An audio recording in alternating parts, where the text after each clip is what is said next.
Nahdlatul Ulama atau NU dianggap mengkhianat Islam dan membantu Republik Indonesia yang dianggap kafir.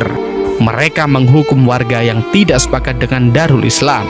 Mereka ditugaskan untuk membunuh paling sedikit 1 orang warga dan membakar paling sedikit 5 bangunan yang didirikan pemerintahan Republik Indonesia dalam waktu 2 minggu.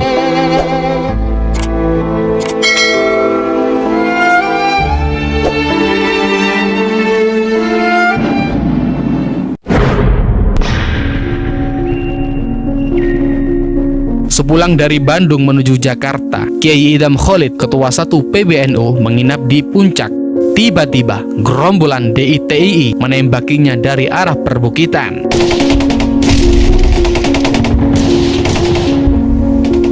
Dia tiarap di kolong ranjang.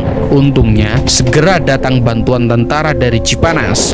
Kontak senjata berlangsung berjam-jam. Mereka lari menjelang subuh dengan menderita banyak korban jiwa dan luka-luka. Di pihak tentara juga ada yang terluka.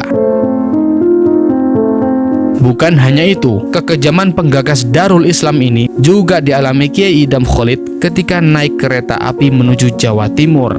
Beliau ditembaki gerombolan DITII antara Gambir dan Pegangsaan. Beruntung, peluru hanya mengenai ujung kopiah ajudannya. Sasaran tembakan pastilah saya, menteri yang mengurusi keamanan. Begitulah kata Kiai Idham Khalid dalam buku Tanggung Jawab Politik NU dalam Sejarah. Dari tanggal 24 Maret 1956 hingga 9 April 1957, Kiai Idham Khalid menjabat sebagai Wakil Perdana Menteri merangkap Kepala Badan Keamanan. Kata Kiai Idham Khalid dalam buku Tanggung Jawab Politik NU dalam Sejarah, tugas saya yang paling berat adalah menghadapi gerombolan yang membawa dalil-dalil agama Islam, yaitu Darul Islam Kartosuryo di Jawa Barat, Ibnu Hajar di Kalimantan Selatan, Kahar Muzakar di Sulawesi Selatan, dan Tengku Daud Beuruh di Aceh. Menurut Kiai Idham Khalid, DITII, sang penggagas Darul Islam ini merugikan umat Islam. Banyak umat Islam yang menjadi korban kekejaman mereka. Mungkin di Aceh tidak terjadi perebutan seperti di Jawa Barat dan Sulawesi Selatan, di mana gerombolan DITII membakar madrasah dan masjid yang tidak sependapat dengan mereka. NU pun masih dianggap sebagai pengkhianat Islam karena keluar dari Masumi, juga dianggap musuh utama DITII. Mereka menganggap NU membantu Republik Indonesia kafir atau RIK. Beberapa orang pimpinan cabang NU di Jawa Barat dibakar rumahnya oleh DITII, bahkan ada yang ditembak mati.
Dalam menghadapi DITII, Kiai Idham Khalid melibatkan para kiai-kiai atau ulama. Beliau membentuk KPK atau Kiai-Kiai Pembantu Keamanan yang diketuai oleh Kiai Haji Muslih dari Jakarta. Anggotanya ditunjuk 1 orang dari masing-masing wilayah di mana terdapat pula DITII. Khusus untuk Jawa Barat sebagai daerah yang paling luas dikuasai DITII, KPK menunjuk 2 orang wakil, yaitu Kiai Haji Dimyati dan Muhammad Marsid. Anggota KPK lainnya antara lain Kiai Haji Baidowi Tafsir dari Jakarta, Kiai Haji Malik dari Jawa Tengah, Kiai Haji As'ad Syamsul Arifin dari Jawa Timur, Kiai Haji Ahmad Sanusi dari Kalimantan, Kiai Haji Zahri dari Lampung, Kiai Haji Yusuf Umar dari Sumatera Selatan, Kiai Haji Kahar Ma'ruf dari Sumatera Tengah, Tengku Muhammad Ali Panglima Pulen dari Aceh dan Sumatera Utara, dan Kiai Haji Abdullah Yusuf dari Sulawesi.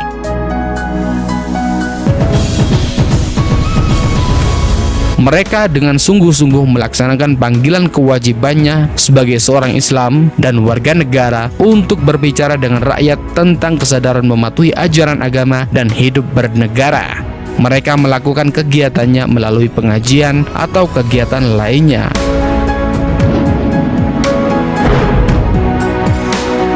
Panglima-panglima militer di daerah tersebut gembira dengan adanya KPK. Dalam setiap peninjauan maupun operasi militer, mereka selalu mengikut sertakan KPK. Di daerah yang berhasil dikuasai, sang kiai memberikan ceramah kepada rakyat. Mereka juga memberikan penyadaran, memberikan nasihat kepada anggota gerombolan DITI yang menyerah. Mereka sama sekali tidak diganjar dengan nilai penghasilan tertentu. Indonesia negeriku, engkau panji martabatku. Jasa ulama, jasa kiai-kiai pembantu keamanan tidak bisa saya lupakan. Begitulah kata Kiai Idham Khalid dalam buku biografinya.